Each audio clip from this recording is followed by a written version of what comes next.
Good morning, अस्सलाम वालेकुम। और आशा करती हूँ कि आप सब अच्छे होंगे, बढ़िया होंगे, हेल्दी होंगे और पढ़ाई भी अच्छी चल रही होगी। अभी तक हम लोगों ने क्या पढ़ लिया था? हम लोग भारिया जनजाति का पार्ट 1 खत्म कर चुके हैं, है ना।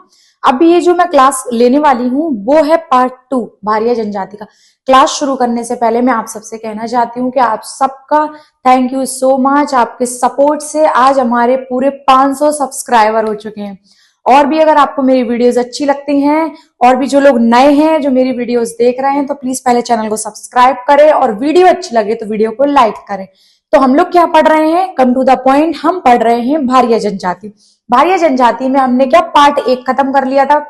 इनका समाज कैसा होता है, गांव कैसे होते हैं और ये भारिया नाम कहाँ से आया है, ये सारी चीजों की जानकारी के लिए आपको पहली वीडियो देखना अनिवार्य है।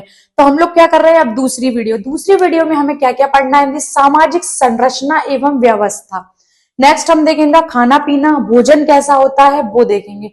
जन्म संस्कार और मृत्यु संस्कार, ये थोड़ा सा बड़ा है, इसको समझ लो, फिर इसके बाद इरेज करके नेक्स्ट पढ़ाऊंगी, रफ करके तुम लोग को नेक्स्ट चीजें बताऊंगी इसकी क्या क्या है। तो सबसे पहले अगर हम देखें सामाजिक संरचना और व्यवस्था, तो इनकी जो सामाजिक संरचना है वो कैसी है? पितृसत्तात्मक समाज है। पितृसत्तात्मक समाज का अर्थ यह नहीं है कि माता की वैल्यू नहीं है, माँ को भी यहाँ भरपूर सम्मान दिया जाता है, इज्जत की जाती है उनकी। लेकिन समाज को अगर हम देखें तो समाज इनका पितृसत्तात्मक है।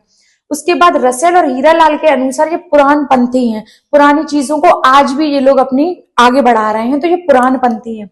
वहीं अगर हम देखें पंच व्यवस्था होती है, सारी जो हम अभी तक पढ़ते चले आ रहे हैं, हमने सहरिया और बैगा जनजाति भी कंप्लीट की है, उसमें भी हमने क्या देखा था?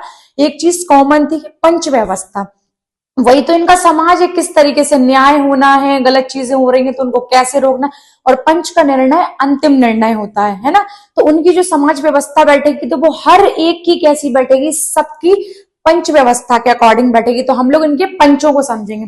पंच व्यवस्था में पटेल जो होता है मुखिया होता है, भूमिका जो होता है पंचायत का दूसरा महत्वपूर्ण व्यक्ति होता है। मतलब पंच और ये लोग मिलकर जो भी डिसीजन होता होगा वो आपस में मिलकर ले लेते होंगे। तो भूमिका जो है इनका दूसरा महत्वपूर्ण व्यक्ति है। तीसरा पड़िहार और कोटवार। कोटवार इंपॉर्टेंट इसलिए हो जाता है क्योंकि ये सरकार के द्वारा नियुक्त किया जाता है। इस तरीके से इनकी जो समाज है और व्यवस्था है उसको आगे बढ़ाया जाता है और न्याय होता है। कोई भी छोटा सा केस आया है, जैसे हम कोर्ट में लेके जाते हैं, इनके इधर पंचायत के पास बैठाते हैं, उसको सॉल्व करते हैं, रिजोल्व करा देते हैं और सब कुछ नॉर्मल हो जाता है। ठीक है। और एक सरकारी व्यक्ति जो होता है इनका सरकार की तरफ से, वो कौन होता है? वो होता है इनका कोटवार। वही हम देखें इनका खाना पीना। खाना पीना सबका इंपॉर्टेंट है, हमारा भी इंपॉर्टेंट है, इनका भी समझो। ये जो खाना पीना खाते हैं वो शाकाहारी और मांसाहारी दोनों प्रकार का खाते हैं। वेजिटेरियन और नॉन वेजिटेरियन दोनों टाइप के लोग हैं इनके यहाँ। पेज इनका मुख्य भोजन है। अन्य जनजातियों की तरह जैसी और जनजातियां थी जिन सब ने पेज उनका मेन था, उनका फूड जो था, मतलब इन लोग को बहुत फेवरेट खाना है इनका पेज, जो किससे मिक्स चीजों से बनता है, जैसे मक्का, कोदो कुटकी, चावल, इन चीजों को मिक्स करके ये पेज बनाते हैं, वो इनका मुख्य भोजन है। महुआ और आम की रोटी, महुए का आटा और आम का आटा मिक्स करके जो ये रोटी बनाते हैं वो कब खाते हैं? ये वर्षा ऋतु में वो वाला जो खाना खाते हैं, वो जो रोटी खाते हैं वो महुआ और आम की, वो कब खाते हैं? वर्षा।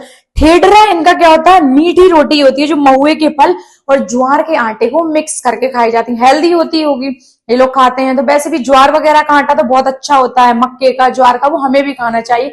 हमें भी अपने फूड में आटों को चेंज करके खाना चाहिए। जैसे गेहूं के आटे के पीछे पड़ के मत रह जाओ, आटों को चेंज करके खाओ। जैसे आप ज्वार का आटा खाओ, मक्के का खाओ, बाजरा, रागी, ये सब चेंज कर करके खाओ। और इस टाइम जो सर्दी का जो सीजन चल रहा है, इस टाइम आप बदल बदल के खाओ, आपकी हेल्थ पे अच्छा वो होगा, बॉडी अच्छा वर्क करेगी, इम्यून सिस्टम अच्छा रहेगा। ठीक है। वहीं अगर हम इनके जन्म संस्कार की बात करें तो भारिया स्त्री जो होती है ना, जन्म के टाइम प्रेग्नेंट लेडी का ऐसा नहीं है कि वो बेड रेस्ट पे आ जाएगी। इनके दर पे अगर प्रेगनेंसी हुई है तो वो पूरे टाइम खेत में काम करती है। इनकी जो महिला है, किसकी? भारिया जनजाति की महिला, काम करते करते उनके इधर क्या, महिलाएं कभी कभी तो खेतों में ही बच्चे को जन्म दे देती हैं। सोचो आप कितनी वर्किंग है वो, कि पूरे टाइम 9 महीने तक काम कर रही है, उसके बाद कभी कभी तो ऐसा होता है कि ये खेतों में ही बच्चों को जन्म दे देती है। वहीं अगर हम देखें बच्चे के जन्म के बाद तुरंत ऐसा नहीं होता कि तीसरे चौथे दिन, जैसे नॉर्मली हम लोग देखते हैं हम लोगों के इधर पे क्या चौथे पांचवें दिन कोई ना कोई रस्म कर दी जाती है, कुछ ना कुछ फेस्टिवल मना लिया जाता है, कुछ ना कुछ कर लेते हैं। लेकिन इनके यहाँ क्या 6 महीने बाद, 6 महीने बाद बुआ जो आएंगी वो बच्चे का नामकरण करेंगी, बुआ के द्वारा इनका नामकरण होगा। फिर उसके बाद अन्नप्राशन की प्रथा होगी, उसी टाइम पे बच्चे को कुछ खिलाया जाएगा, ठीक है। कब? 6 मंथ के बाद बुआ के द्वारा अन्नप्राशन। फिर इनके इधर छठी की पूजा होती है।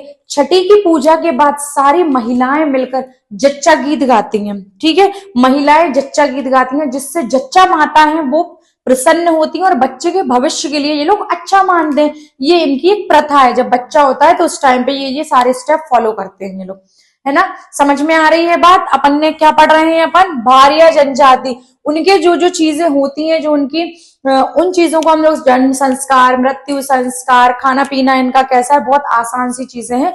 इससे पहले मैं आप लोगों को इनकी सारी चीजें, कौन कौन सी इनकी उपजातियां हैं, गोत्र हैं, वो सब पहली वीडियो में बता चुकी हूँ।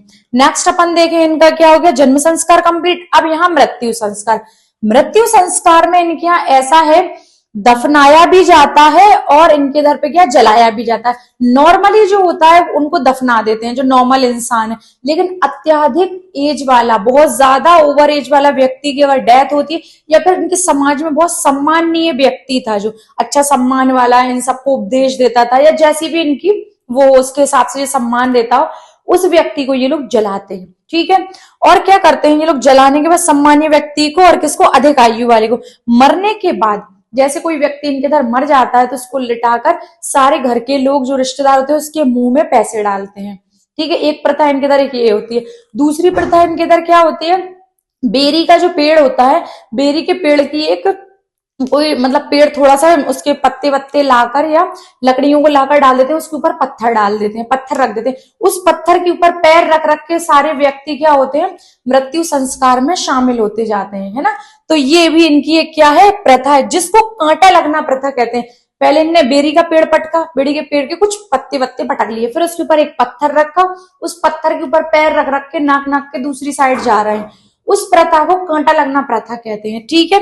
नेक्स्ट इनके यहाँ क्या होता है, तीजा। तीजा इनके यहाँ तीसरे दिन होता है, ये अनिवार्य है। तीजा प्रथा इनके यहाँ जो होगा वो अनिवार्य है, सब लोग करते हैं, जो भी जिसके घर के व्यक्ति की डेथ होती है, मृत्यु होती है, ठीक है। फिर हम वहीं देंगे, पूजा और पाठ का काम भूमिका द्वारा कराया जाता है।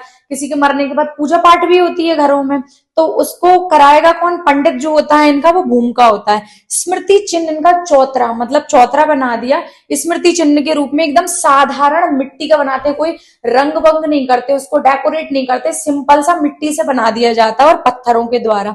इसे ये लोग क्या, अनवड़ चबूतरा कहते हैं। इस चबूतरे को ये लोग क्या कहते हैं, अनवड़ चबूतरा। जो चबूतरा बनाया है सादा सिंपल सा चबूतरा, उसको ये लोग क्या कहेंगे, अनवड़ चबूतरा कहेंगे। ये सारी चीजें अपन लोगों ने क्या इसमें कंप्लीट कर लिया। आप चाहे तो इसका स्क्रीनशॉट भी ले सकते हैं।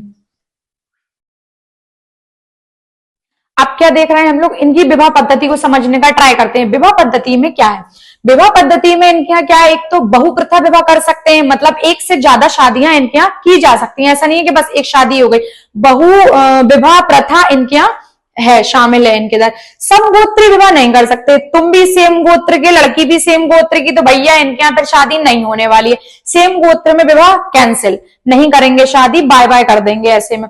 फिर वहीं अगर देखें मामा और बुआ के बच्चों में, मामा और बुआ के बच्चे हैं तो आराम से शादी कर लो, बढ़िया शादी है, कोई दिक्कत नहीं है, की जा सकती है।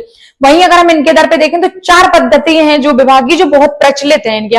मंगनी विवाह, लमसेना विवाह, राजी बाजी विवाह और विधवा विवाह। मंगनी विवाह कुछ इंटरेस्टिंग टाइप का विवाह है, इसको समझो। मंगनी विवाह में क्या होता है, जो लड़के वाले होते हैं वो लड़की वाले के घर जाते हैं। लड़के वाले जाएंगे, खाली हाथ नहीं जाएंगे, 2 दारू की बोतल, 2 पीपा गेहूं और कुछ रोटियां अपने साथ बांध के ले जाएंगे, और उनके घर पे जाके एक जगह पे बैठ जाएंगे और उनसे बोलेंगे कि भैया आप हमें 1 लोटा पानी दे दो। सुबह से शाम तक अगर वो 1 लोटा पानी आ जाता है तो समझिए आप शादी पक्की, और अगर वो 1 लोटा पानी नहीं आएगा तो शादी कैंसिल। और वो लोटा पानी आ गया और शादी पक्की हो गई, तो अब शादी में क्या होगा, सबसे पहले तो जहां बैठे थे ना ये लोग, जहां इन्होंने दारू की बोतल और जो पानी मांगा था, उस जगह पे जो बोतल वगैरह खोलते हैं अपनी, उसको कहते हैं झड़ा प्रथा, ठीक है। वहीं अगर दूसरी शादी होने लगी है, शादी हो गई है, तो जब विदा के टाइम पर लड़की वाले जो होते हैं ना, लड़की को पकड़ लेते हैं, दुल्हन को पकड़ लेते हैं, तो उसको लड़के वाले छुड़ाते हैं, नहीं नहीं हम तो अपनी दुल्हन को लेके जाएंगे, तो उस प्रथा को ये लोग क्या कहते हैं, बाता छुड़ाना। ये है इनकी शादी में जो प्रथाएं होंगी, जो चलन है इनकी शादियों का। वहीं अगर भित्ति चित्रकला देखें, घरों की दीवार पर गेरू, मिट्टी और लाल पीले रंगों का इस्तेमाल कर कर जो मतलब चित्रकला की जाती है, उसको भित्ति चित्रकला कहते हैं, और ये महिलाओं के द्वारा की जाती है। फिर वहीं अगर हम देखें इनकी पर्व और उत्सव, पर्व इनका बित्री पूजा, नवाखानी। नवाखानी बहुत इंटरेस्टिंग है इनका। नवाखानी के टाइम पे ये लोग क्या करते हैं, नई फसल की पूजा करते हैं, नई फसल की पूजा करते हैं ये लोग। और ये ऐसा नहीं है कि एक माता ने या पिता ने इस पूजा को कर लिया और ये पूजा कंप्लीट हो गई। व्यक्तिगत रूप से परिवार के लोग अलग अलग व्यक्ति, जैसे पापा अलग करेंगे, बच्चा, मम्मी, दादा दादी, सब लोग व्यक्तिगत रूप से, क्योंकि नई फसल आई है, नई फसल की पूजा, खाना तो सब अलग अलग ही खाते हैं ना, तो ऐसा ये लोग मानते हैं कि सब व्यक्तिगत रूप से अलग अलग पूजा करेंगे। तो ये चीज हो गई इनका। जवारा, जवारा इनके क्या होता है, नवरात्रि में जवारा पूजा होती है। गेहूं के जवारे जो होते हैं लगा दिए जाते हैं एक गमले में, और 9 दिन तक पूरे जब पीक जाते हैं, सारे लंबे लंबे जवारे निकल आते हैं, तो ये लोग 9 दिन तक लगातार उन जवारों की पूजा करते हैं। तो इसको क्या कहते हैं ये लोग, जवारा पूजा कहते हैं। और ये कब होती है, नवरात्रि के टाइम पर होती है। महत्वपूर्ण गीत जो जब ये लोग गाते हैं, वो कौन सा गीत होता है, जस गीत गाते हैं जवारा पूजा में। इनकी और भी इंपॉर्टेंट दीपावली और गोवर्धन की पूजा भी ये लोग करते हैं। दीपावली में भी पूजा करते हैं और गोवर्धन की भी ये पूजा करते हैं, ठीक है। वहीं अगर हम इनके नृत्य को समझे, तो इनका जो नृत्य में भड़म, कई नामों से प्रचलित, भड़म, सैतम, सैला, ये अपन पढ़ चुके हैं और भी जगहों पर। जो इनका है, जो भारिया जनजाति है, वो भड़म नृत्य करती है। भड़म नृत्य कौन कौन से, गुन्नू शाही, भड़नी, भड़नई, भरनौटी या भंगम। भा भा भा समझ लो, भड़नी, भड़नई, भरनौटी या भंगम किस नाम से, भड़म नृत्य, गुन्नू शाही, भड़नी, भड़नई, भरनौटी या भंगम। सर्वाधिक प्रिय नृत्य है, ये विवाहों के अवसर पर होता है। भड़म नृत्य इनका अलग अलग इसके नाम है, और ये क्या बहुत प्रिय, सर्वाधिक प्रचलित नृत्य है। ये कब कब, विवाह के अवसर पर करते हैं। सैतम को अगर हम देखें, सैतम नृत्य जो इनका है वो महिलाओं के द्वारा किया जाता है। महिलाएं तो सैतम नृत्य कर रही हैं, लेकिन इनके गोले में कर रही हैं, वो उस गोले के बीच में एक पुरुष खड़ा हो जाएगा और वो ढोल बजाता है, वो डांस नहीं करता है। जो सैतम नृत्य वो महिलाओं के द्वारा किया जाने वाला नृत्य है, ठीक है। तो ये हो गया, ढोल बजाता जाता है। कर्मा और सैला भी इनका क्या है, एक नृत्य है। इंपॉर्टेंट कौन कौन से हैं, सारे हैं, लेकिन भड़म इंपॉर्टेंट है, भड़म के अलग अलग नाम है। कर्मा और सैला भी इंपॉर्टेंट नृत्य है। सैतम तो इनके अभी के अभी याद कर लो, भड़म, सैतम, कर्मा, सैला।